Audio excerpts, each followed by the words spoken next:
Salut à tous, alors aujourd'hui on va pas parler réparation réellement, on va faire un petit topo sur deux petites choses sympas qui je pense devraient vous faire plaisir, j'espère du moins. Alors j'ai eu un commentaire il y a très peu de temps, comme beaucoup assez souvent, qui me demandait par rapport à la température de mon fer à souder à air chaud. Alors, ce qui m'a choqué un petit peu, c'est qu'il y a quelqu'un qui a répondu du coup un degré plus ou moins approximatif, selon moi très approximatif d'ailleurs, en ajoutant que il pouvait aller sur d'autres chaînes parce que sur d'autres chaînes les infos étaient données gratuitement. Sous-entendu que je ne donnais pas d'infos gratuitement. Et là, je me suis dit, merde, quand même, ça fait un peu mal, parce que j'ai fait cette chaîne à la base pour partager énormément de choses, surtout ma passion, avec tout le monde. J'ai pas besoin de cette chaîne pour vivre, loin de là, hein. Si j'avais que ça, je serais vraiment dans la mouise. On a un magasin, on fait beaucoup de ventes, on fait beaucoup de réparations sur place, etc. La chaîne que je fais, c'est vraiment un supplément pour les autres, parce que moi, personnellement, j'ai pas besoin de ça pour vivre, vraiment. J'ai fait une formation en vidéo pour tous ceux qui étaient loin, parce que j'avais énormément de demandes, et puis que je pouvais pas gérer tout le monde. Là, évidemment, je l'ai fait payant parce que c'est du travail pour moi.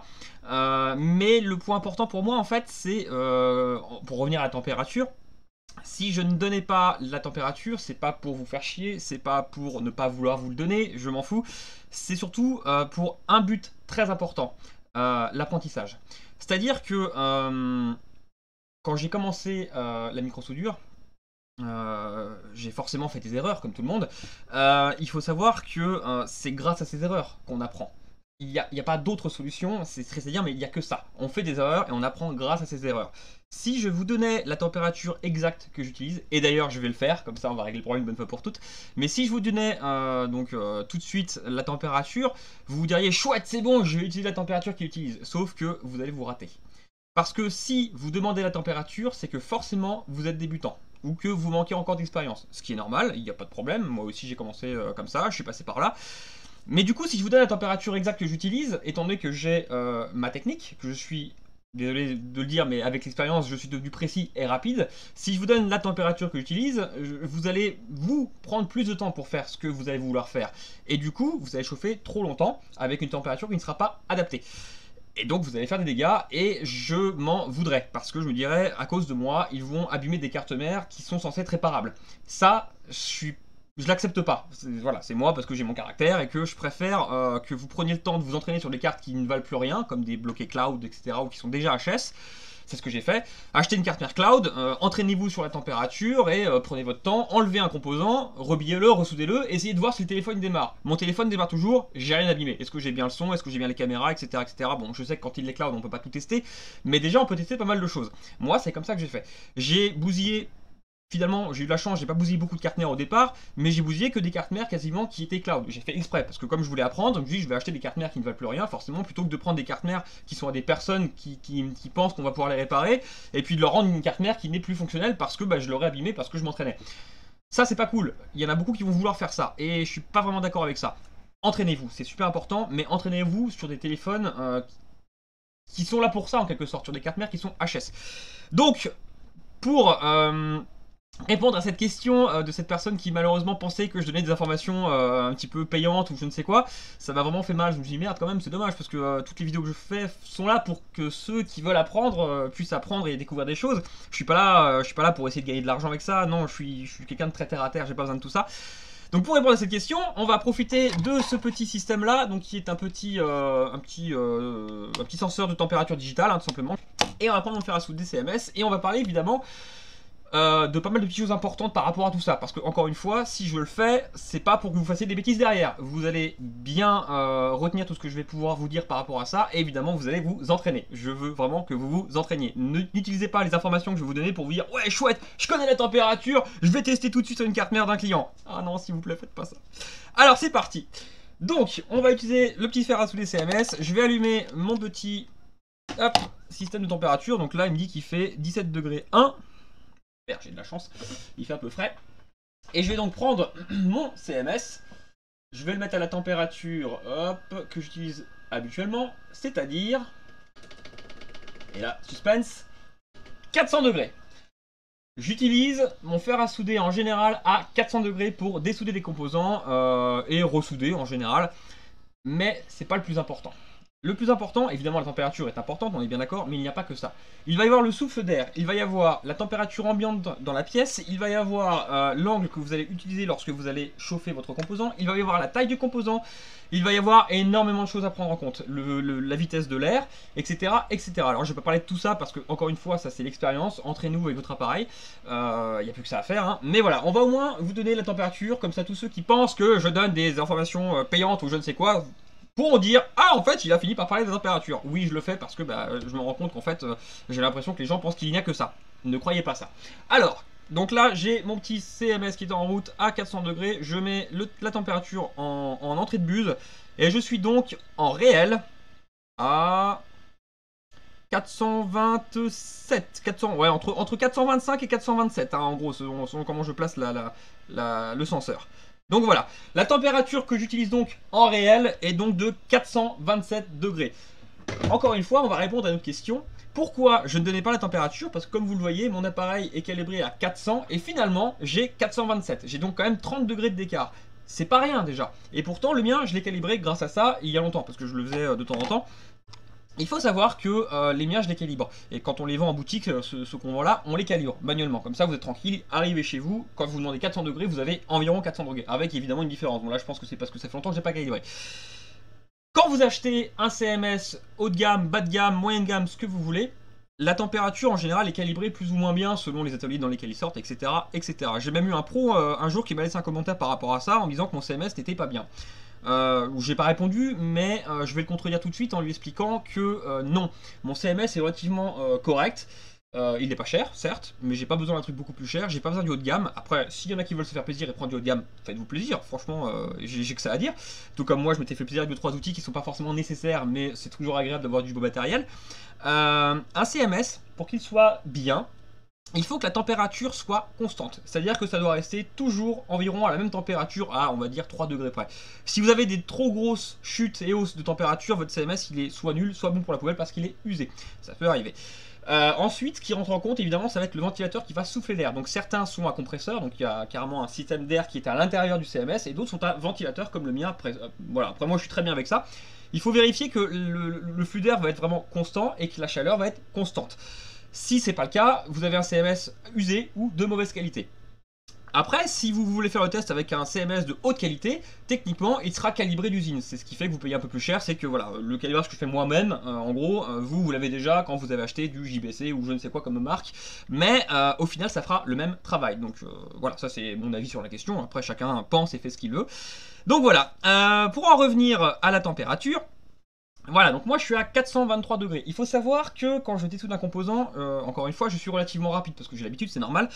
Donc je vais aller vite. Si vous chauffez à cette température-là et que vous n'êtes pas habitué comment dire, à réagir rapidement, vous allez brûler, enfin cuire comme on dit en général en anglais, des composants. C'est-à-dire que s'il y a le CPU qui est pas loin, la colle va, avec les différences de température, faire exploser les butins qui sont à l'intérieur. Ça c'est pas bon du tout, c'est absolument pas ce que vous voulez. S'il y a la puce Wi-Fi qui est à côté, la puce Wi-Fi c'est le même principe un petit peu, elle est en fait englobée dans, c'est plusieurs composants englobés dans une espèce de silice. Si vous chauffez ça comme ça trop longtemps, vous allez exploser la puce Wi-Fi en interne, donc là il faudra la changer. Donc si c'est sur un set c'est compliqué parce qu'il faut reprogrammer la NAND, etc. Donc voilà, moi j'utilise vraiment 420, en gros, enfin 430 du coup, hein, je suis à 400 mais 430 on va dire, parce que je suis habitué et que je sais très bien que moi ça marche très bien. Je vais chauffer vite et fort. Certains vont plutôt travailler lentement et du coup vont chauffer moins fort. Entraînez-vous, choisissez la technique que vous voulez. Mais dans tous les cas, voilà, moi je vous conseillerais fortement de ne pas tenir compte de ce que je viens de vous dire. Les degrés, faites comme si vous ne les avez pas entendus. Et essayez d'abord vous-même sur des cartes mères avec votre propre matériel. C'est ce qu'il y a de plus simple, c'est ce qu'il y a de mieux, et surtout c'est comme ça qu'on apprend. Parce que c'est un peu facile de se dire ça y est c'est bon, j'ai la solution, j'y vais, YOLO. Non, vous allez faire des erreurs, vous allez faire des bêtises, et ça c'est pas bon. Faites des erreurs, faites des bêtises, mais faites-le dans le bon sens. Faites-le, ça va rentrer on va dire. Quand j'ai fait des erreurs, je m'en suis rappelé de ces erreurs. Je me dis merde j'avais fait ça et ça n'avait pas marché. Voilà pourquoi ça n'avait pas marché. Du coup aujourd'hui je le fais plus. Et j'ai changé de technique, etc. etc. Si ça peut faire plaisir à des gens et les aider, tant mieux. Mais vraiment je voudrais insister là-dessus. Essayez d'apprendre par vous-même. Ce serait vraiment un grand plaisir pour moi. Je suis un passionné et d'ailleurs comme beaucoup de gens qui font des vidéos en général comme ça. Si on est là, c'est pas pour faire de l'argent, c'est vraiment pour pour partager notre passion. J'ai des gens qui sont venus me voir à la boutique, qui m'écrivent tous les jours sur YouTube et je les remercie énormément. C'est un vrai partage, c'est très agréable. Je vais pas faire le topo, mais je dis bonjour à toutes les personnes qui sont venues me voir, qui ont fait des formations, avec qui je reste en contact, qui savent très bien que je suis quelqu'un de très ouvert, de partageur, une bonne fois pour toutes. Donc voilà. Vraiment, c'est important. Entraînez-vous, sinon je vais devenir dingue. Autre chose, on va parler de quelque chose qui vient de sortir. J'ai vu ça cette nuit. Je traîne un petit peu avec mon téléphone. Je me dis, tiens, c'est pas mal ça. Un petit logiciel. Alors peut-être que certains d'entre vous l'ont vu. Il n'est pas encore tout à fait au point, mais en gros, c'est un petit logiciel qui va un petit peu venir concurrencer ZXW, etc. Sauf qu'il est gratuit. Et ça, c'est pas mal. Je vais vous montrer tout de suite. Nous voici donc devant le fameux logiciel en question dont je parle, qui s'appelle Phoneboard. Phoneboard, yeah. Alors, ce qui se passe, c'est que ça, c'est un passionné qui, je pense, on devait en avoir marre en fait des systèmes comme ZXW, parce que même si ce sont de très bons logiciels, ce sont des licences où il faut à chaque fois tous les ans repayer, et aussi parce qu'ils étaient parfois longs, ou même parfois plantés, parce que comme ça passe par des serveurs, il peut arriver qu'il y ait des problèmes de connexion et du coup on est bloqué, on n'a plus de logiciel et c'est un petit peu embêtant. L'avantage de ce logiciel donc c'est que, à part qu'il soit gratuit, même si c'est déjà pas mal du tout, tous les schémas vont être internes. C'est-à-dire que quand vous allez installer le logiciel, vous n'avez plus besoin d'internet, tout ça c'est sur votre ordinateur. Donc ça c'est vraiment une belle révolution parce que ça va beaucoup plus vite. Parce que même si vous n'avez pas internet, vous pouvez travailler, et ça franchement c'est génial. Donc on se retrouve, donc, par exemple j'ai pris une carte mère d'iPhone 6, hein, avec donc voilà le truc classique, hein, on peut donc voir tout ce qui va être non connecté ou le GND. On peut laisser des petites notes, peut-être pas encore, je sais pas trop, j'ai pas encore tout suivi, je vais me renseigner un petit peu par rapport aux développeurs. Je pensais même peut-être le contacter pour lui faire un petit coucou s'il avait besoin pour le traduire en français, son logiciel, parce qu'apparemment il est vraiment au balbutiement de ce logiciel là. Il est sponsorisé apparemment par Union Repair, donc c'est plutôt pas mal. Donc voilà, ça démarre pas mal, je dirais. C'est pas encore au point du tout, hein. Il n'y a pas grand chose, c'est plutôt vide dans le sens où on n'a pas tout ce qui va être résistance ou ce genre de choses. Les trous de vis, j'ai pas cru en voir pour l'instant. Après, il y a peut-être des options de choses que je n'ai pas encore vraiment fouillé, regardé, etc. Mais franchement, c'est plutôt pas mal. Le logiciel, il a l'air sympa. Voilà, on a quand même les pins, les contacts, donc ça permet déjà de travailler pas mal avec tout ça. On a tous les noms de pistes sur les pads. Donc on a vraiment déjà quelque chose de très important pour travailler. Il est vraiment réactif, c'est vraiment super agréable. On a évidemment les informations en bas par rapport à la piste qu'on a sélectionnée. Un petit truc que je trouvais très intéressant d'ailleurs, c'est que lorsque l'on clique sur un pad, et bien en bas il nous dit si la pin elle est connectée de l'autre côté de la carte mère. Alors ça c'est tout bête, mais je trouve ça vachement utile dans le sens où il n'y a pas besoin de dézoomer. Quand on est à fond dans son truc, on clique là et on regarde, ah ok c'est bon, ça va que de ce côté de la carte mère. Donc par exemple pour un jumper qui va être relativement long, on sait que pas besoin de s'embêter à chercher sur l'autre partie, parce qu'en fait le logiciel nous dit que sur l'autre partie il sera connecté ou non, donc c'est pas mal. Quoi d'autre? Eh bien donc il y a pas mal d'iPhone, hein, d'après ce que j'ai vu. Il y a un petit peu de Samsung. Alors je n'ai pas encore regardé, tiens on va regarder ça ensemble. Est-ce qu'on a des trucs intéressants? Comment ça se passe? Eh oui, c'est pas mal du tout. Il y a des trucs assez sympas pour les Samsung par exemple, où on a des contacts aussi apparemment, donc ça c'est très agréable. Bon évidemment là on n'a pas les noms des pistes ni quoi que ce soit parce que c'est beaucoup plus complexe pour les Samsung, la plupart des gens le savent, c'est un petit peu plus compliqué. Apparemment ça va du S5 au S8, donc bon c'est pas si mal, hein, c'est déjà un bon départ on va dire. Sachant que je pense que de toute façon ils vont travailler, ou il va, je ne sais pas s'il est tout seul ou pas. Il y a des Xiaomi, il y a du Oppo, ça c'est les téléphones chinois en général, Vivo, il y a des tablettes, les iPads apparemment, et il y a aussi un truc sympa, c'est qu'on peut ouvrir un board view soi-même apparemment, donc j'ai pas encore testé non plus, mais c'est du board file, donc je pense que pour ouvrir, voilà, pour un PC ou quoi que ce soit, ça peut être pas mal. Donc voilà, moi je vous encourage fortement à acheter un coup d'œil à ce logiciel, de toute façon il est gratuit, vous perdez rien. Par contre, encouragez aussi la personne qui le développe parce que je trouve que c'est vraiment un super effort de sa part. Vous pouvez faire un don, vous pouvez le contacter pour lui faire un petit coucou et lui dire que son travail est bien, que vous pouvez peut-être participer si vous y connaissez en code ou quoi que ce soit, je ne sais pas. Mais voilà, ça fait toujours plaisir quand on développe quelque chose comme ça pour la communauté d'avoir un petit retour, je pense. Donc voilà. Voilà, c'est tout pour aujourd'hui, c'est un petit peu court, mais je voulais vraiment faire un point par rapport à ça. Je voulais pas donner les températures parce que je voulais pas que vous fassiez des erreurs et je voulais que vous appreniez doucement et par vous-même, c'est très important. Quand on donne tout de suite les solutions, tout de suite les astuces qu'on utilise, c'est pas toujours bon parce que ça va pas forcément vous convenir par rapport à votre façon de travailler et de faire. Et du coup, bah, je m'en serais voulu parce que vous auriez eu l'impression que j'aurais dit des bêtises ou que ça marchait pas pour vous, etc., etc. Vous avez du matériel, vous avez votre expérience, faites attention, le matériel il peut très bien être tout à fait différent du vôtre, du mien, donc méfiez-vous de ça. À la prochaine!